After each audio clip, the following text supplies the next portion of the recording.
10 မိနစ်အတွင်းပတ်ဆိုင်ရတဲ့ဂျပန်လူချင်းတက်တော့အကောက်ဖွင့်ပြီးတက်တော့ application လေးတွေကိုဝင်လိုက်ပါဝင်ပြီးသွားရင်အောက်ကမြန်မာဆိုတဲ့အားလေးပေါ်နေတဲ့နေရာလေးတွေ့ရင်အဲ့မြန်မာဆိုတဲ့အားလေးတစ်ချက်နှိပ်ပေးပါနှိပ်ပြီးတော့ဒီ slash bar လေးမှာကိုချိန်မဲ့ region ပေါ့နော်ဂျပန်ဆိုပြီးတော့ရိုက်ရှာပေးပါဂျပန်ပေါ်လာပြီဆိုရင်တစ်ချက်နှိပ်လိုက်ပါဒီဂျပန်ကိုဒါဆိုရင်တော့ဒီအောက်မှာဂျပန်ဆိုပြီးတော့ပြောင်းသွားပါလိမ့်မယ်အဲ့လိုမျိုးဂျပန်ပြောင်းသွားပြီဆိုရင်ကိုချိန်နေတဲ့ရာ Facebook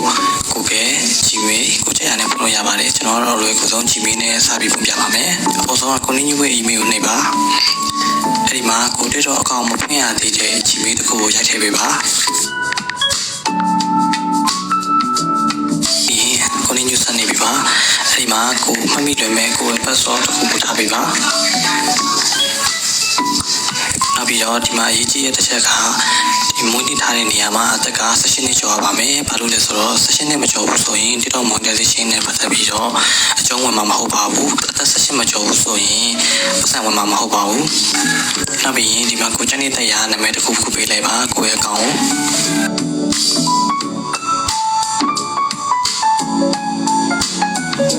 ဒါဆိုရင်တော့ဂျပန်ရှင်အကောင့်လေးရသွားပါပြီ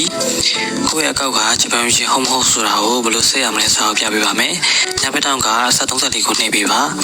နောက်ပြီးတော့အောက်က setting ရဲ့ privacy လေးကိုထပ်နှိပ်ပါပြီးရင်အပေါ်ဆုံးကပေါ်နေတဲ့အကောင့်ဆိုတဲ့ဟာလေးတွေကိုထောက်ဝင်ပါနောက်ထပ်အပေါ်ဆုံးကအကောင့် information ဆိုတဲ့ဟာလေးတွေကိုထောက်ဝင်ပေးပါ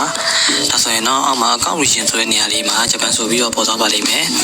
ဒါဆိုရင်တော့ကိုဖွင့်ထားတဲ့အကောင့်ကဂျပန် region ဖြစ်သွားပါပြီနောက်ထပ်setting တနည်းကတော့အပေါ်ဆုံးက734လေးကိုထပ်နှိပ်ပြီးတော့TikTok Studio ဆိုတဲ့ဟာလေးကိုနှိပ်ပေးပါအဲ့ဒီမှာ Creator Web Program ဆိုတဲ့ဟာလေးပေါ်လာပါလိမ့်မယ်အဲ့ဒီပုံစံလေးနဲ့ Creator Web Program ဆိုတဲ့ဟာလေးကိုတစ်ချက်နှိပ်ပေးပါဆိုရင်တော့တင်းရဲ့အကောက်ကဂျပန် region ကောက်ဖြစ်သွားပြီဖြစ်တဲ့အတွက်သူ့ရဲ့ကန့်သက်ချက်လေး၃ခုရှိပါလိမ့်မယ်အဲ့ဒီကန့်သက်ချက်လေး၃ခုအမှန်ရှိပြသွားပြီဆိုတာနဲ့ monetization စရှောက်လို့ရပါပြီခင်ဗျာနောက်ထပ်သိချင်တဲ့အကြောင်းအရာလေးရှိသေးရင်လည်း comment မှာမေးခဲ့လို့ရပါတယ်ခင်ဗျာ10 မိနစ်အတွင်း